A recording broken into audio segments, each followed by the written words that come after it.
রমজানে মাঝে মাঝে তারাবির নামাজ ছুটে যায়।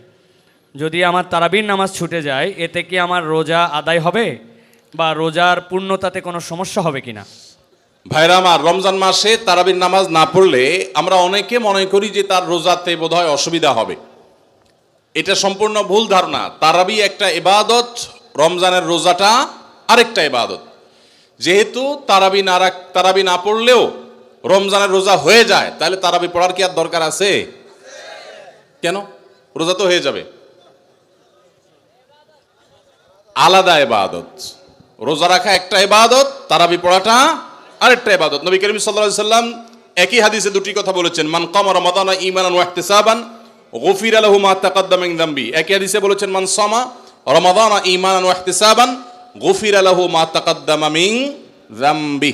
যে ব্যক্তি ঈমান এবং ইখলাসের সাথে রমজানের রোজা রাখবে, আল্লাহ তার পূর্বের গুনাহ মাফ করবেন। যে তারাবি পড়বে তারও পূর্বের গুনাহ মাফ করবেন ইনশাআল্লাহ। এজন্য ভাইরা, তারাবির নামাজ পড়তে হবে। এটা সুন্নাহ, গুরুত্বপূর্ণ সুন্নাহ, সাধারণ সুন্নাহ না।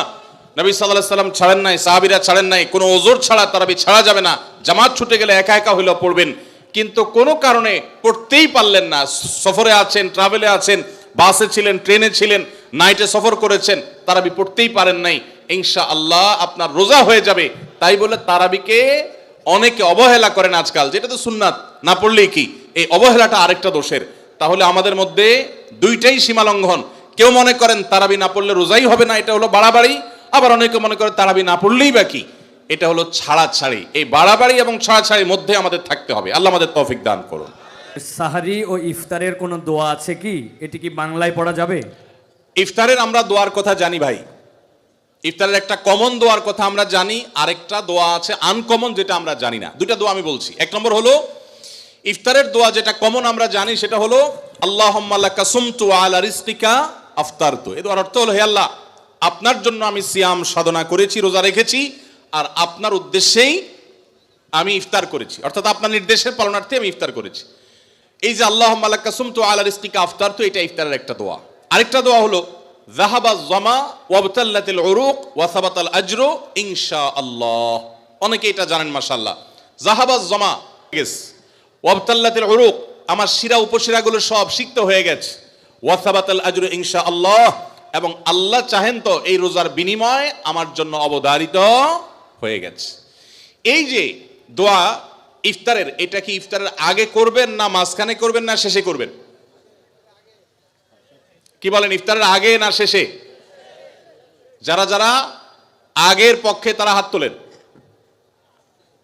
মাশাআল্লাহ। বলো ভাইরা আমার, এই দোয়া ইফতারের পরে করবেন, আগে না। অনেকেই এই ভুলটা জানেন।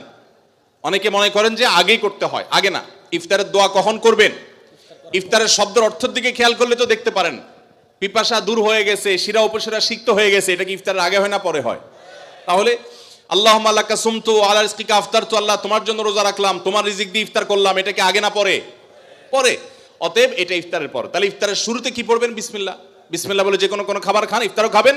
ইফতার খেয়ে ফেলছেন, 2-4 লোকমা খেয়েছেন, একটু পানি খেজুর খেয়েছেন, তারপরে দোয়া পড়তে পারেন। আর চাইলে একদম শেষ করেও পড়তে পারেন। আর এটা নিজের ভাষায় পড়লেও হয়ে যাবে, কিন্তু সুন্নাত হবে, বেশি উত্তম হবে নবীজির ভাষায় পড়তে পারলে, সরাসরি আরবি টেক্সটটা পড়তে পারলে। আল্লাহ আমাদেরকে তৌফিক দান করুন। রোজার নিয়ত কোনটি বা কিভাবে করব? নিয়ত পড়া কি রোজা রাখার জন্য জরুরি? নিয়ত তো সমস্ত ইবাদতের জন্য জরুরি, কিন্তু নিয়ত করা জরুরি, নিয়ত বলা জরুরি না। নিয়ত করা এক জিনিস, আর নিয়ত বলা আরেক জিনিস। মুখে নিয়ত বলে আর অন্তরে নিয়ত করে, অন্তরে নিয়ত করে আর মুখে নিয়ত বলে। ইবাদতের মধ্যে নিয়ত করা ফরজ। রোজার জন্য নিয়ত ফরজ, নামাজের জন্য নিয়ত ফরজ, কিন্তু নিয়ত বলাটা ফরজ বা সুন্নত কোনোটাই না। আমরা যে রোজার নিয়ত শুনছি, নাওয়াইতু আন আসুমা গাদান, আছে না? বিভিন্ন আপনার ক্যালেন্ডারেও লেখা থাকে, ভিত্তিহীন। নবী করিম সাল্লাল্লাহু আলাইহি সাল্লামের কোন জয়ীফ জাল হাদিসেও এরকম রোজার কোন নিয়তের কথা কোথাও বর্ণিত হয় নাই। ইসলামের নামে নকল আমল করলে সব হবে না গুনাহ হবে? খবরদার। এই জন্য আমরা মেহেরবানি করে, আমি কি জন্য ভোর রাতে উঠছি? সারি খাইতে উঠছি। সারি খাইতে উঠছি মানে কালকে রোজা রাখবো, এটাই তো আমার নিয়ত। মনের ইচ্ছা আছে, ইন্টেনশন আছে, এটাই নিয়ত। মুখে আলাদা নিয়তের উচ্চারণ দরকার নাই। একজন রোজাদারের জন্য রমজানের প্রতিটি দিনের আমলের রুটিন কি হবে, কিভাবে সে তার রোজা কাটাবে? মাশাআল্লাহ, আমাদের একটা নতুন বই বের হয়েছে এবার, সেটা হলো মাহে রমাদানের 27 আমল। এই যে বইটা একটা হাতের সামনেও আছে, মাশাআল্লাহ। এটা মূলত আমাদের একটা বক্তব্যের নির্যাস। এর আগে সোনাইমুড়িতে একটা বক্তব্যে আমরা মাহে রমজানের উপরে একটা গবেষণা করে 27টা আমল কোরআনের আলোকে বের করেছি, সেটা উপস্থাপন করেছি, পরে এটাকে বই আকারে আনা হয়েছে। এখানে রমজানে আপনি কি কি করবেন তার সবগুলোর তালিকা দেওয়া আছে। অতএব এটার আলোকে আপনি আমল করতে পারেন, চাইলে ভিডিও বক্তব্যটা শুনে নিতে পারেন। একবারে সকাল থেকে রাত পর্যন্ত একটা সুনির্দিষ্ট রুটিনের মধ্য দিয়ে কাটাবেন। আর কিচ্ছু করতে পারেন না পারেন, শুধু একটা কথা বলে যাই, রমজান মাসে ফরজ রোজা রেখে অন্তত কোনো প্রকার হারাম কাজ, গুনাহের কাজ করবেন না। বাস এটুকু যদি করতে পারেন, ইনশাল্লাহ আপনার রমজান সাকসেস। চেষ্টা করা যাবে না ইনশাল্লাহ? একটা কাজ যদি করতে পারেন, আপনার রমজান ইনশাল্লাহ সফল। সেটা হলো ফরজ রোজা রাখলেন, 5 ওয়াক্ত নামাজ তো ফরজ পড়বেনই, ফরজ কাজগুলো করলেন, আর গুনাহ থেকে বেঁচে থাকলেন। কোনো হারাম কাজ করলেন না, ঝগড়াঝাটি করলেন না, মিথ্যা বললেন না, চগলখড়ি করলেন না, গীবত করলেন না, কাউকে ঠকাইলেন না, 2 নম্বর কাজ করলেন না। এই গুনাহমুক্ত যদি রমজান কাটাইতে পারেন, আপনার রমাদান সাধনার সার্থক ইনশাআল্লাহ। আল্লাহ তৌফিক দান করুন।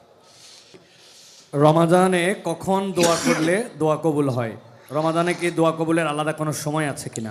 রমাদানে কখন দোয়া করলে দোয়া কবুল হয় ভাইরা? নবী সাল্লাল্লাহু আলাইহি সাল্লাম বলেছেন, সালাতুন লা তুরাদ্দু দাওয়াতুহুম, 3 ব্যক্তির দোয়া ফেরত দেওয়া হয় না। এর ভিতরে এক ব্যক্তি হলেন ওই ব্যক্তি যেই ব্যক্তিকে আল্লাহ তাআলা রোজা রাখার তৌফিক দিয়েছেন। as-সাইমু হাত্তা ইফতির, ইফতার আগ পর্যন্ত রোজাদারের দোয়া কবুল হয়।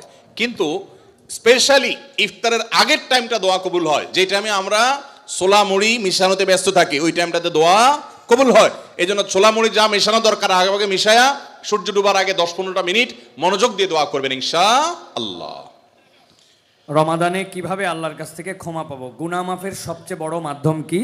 কিভাবে ক্ষমা চাইলে সব মাফ হয়, মেহেরবানি করে জানাবেন। ভাইরা আমার, ক্ষমা চাওয়ার জন্য আল্লাহর কাছে অনুতপ্ত হতে হবে, যে আল্লাহ যত গুনাহ করেছি আপনি মাফ করে দেন। তওবা করতে হবে, লজ্জিত হতে হবে, অনুতপ্ত হইতে হবে। এরপরে কায়মনোবাক্যে অন্তঃস্থল থেকে আল্লাহর কাছে দোয়া করতে হবে মাফ পাওয়ার জন্য। এবং বিশেষ করে সাহরির সময়, ভোর রাত, দোয়া কবুলের সময়গুলো বিশেষ করে দোয়া করে ক্ষমা চাইতে হবে, ক্ষমা নিতে হবে। ইফতারের আগ মুহূর্তটা এটা দোয়া কবুলের সময়, অতএব সেই মুহূর্তটা বিশেষভাবে দোয়া কবুল করতে হবে।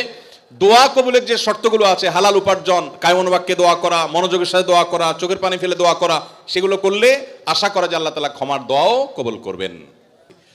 রমাদানে কখন দোয়া করলে দোয়া কবুল হয়? রমাদানে কি দোয়া কবুলের আলাদা কোনো সময় আছে কিনা?